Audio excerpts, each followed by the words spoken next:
সকাল সকাল কি পরিমাণে হাঁপিয়ে যায় দেখো। আজকে রবিবার, আজকে হচ্ছে কি যে আমার টিউশনই নেই, রবিবার ছুটি থাকে। তো সকালে একটু দেরি করে ঘুম থেকে উঠেছি, কেননা কালকে রাত্রেবেলা একটু জ্বর জ্বর এসেছিলো আর ঘুমোতেও অনেকটা লেট হয়েছে, হাত পা ব্যথা করছিল সেই কারণে।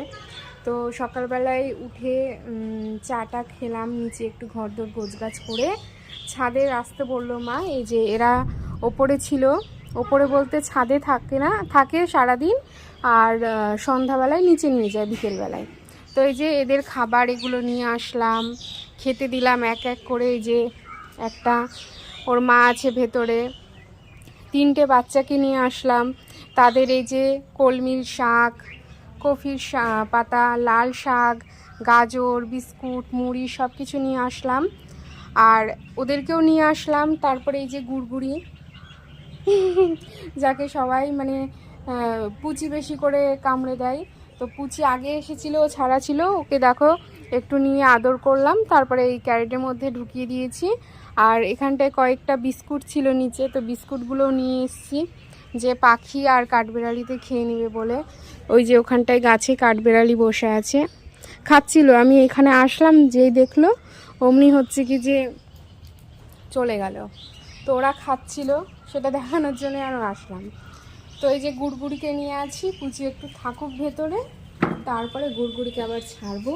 মানে গুড়গুড়িকে এখন গুড়গুড়ি ছাড়া আছে, গুড়গুড়িকে ভেতরে দিব আর পুচিকে বার করব, না তো মাথা খেয়ে নিবে। আর বাচ্চাটা দেখো কি সুন্দর খাচ্ছে একা একা। সবগুলোকে এনে খাবারের কাছে দিলাম, কিন্তু সবাই খেলো না দেখলাম, মানে ওরা কেউ খেলো না। মাটাও দেখলাম ওই যে এই যে ঝুড়িটা দেখছে, এই ঝুড়িটার পেছনের দিকে লুকিয়ে আছে। এখানে এই যে বস্তাটা ঝুড়িটা দিয়ে দেওয়া হয়েছে, মানে ওর ভেতরে চুপচাপ বসে থাকবে সেই কারণে। মানে অনেক সময় এই যে পাখি কাকটাকগুলো জ্বালাতন করে, তো তখন ওরা ওখানটায় লুকোতে পারে। তাই ছাদে এই যে আমাদের এই চালাটা করা হয়েছে, এই যে ভাঙড়ি চুংড়ি অনেক জিনিসপত্র থাকে এই সবগুলো রাখার জন্য।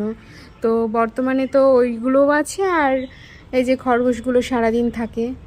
আর এই যে পুচি ওখানে আটকানো। তুমি খাবা পুচু? থামো, দিচ্ছি, দাঁড়াও দাঁড়াও, দিচ্ছি। ওই যে উঠেছে। আর এই যে গুড়গুড়ি।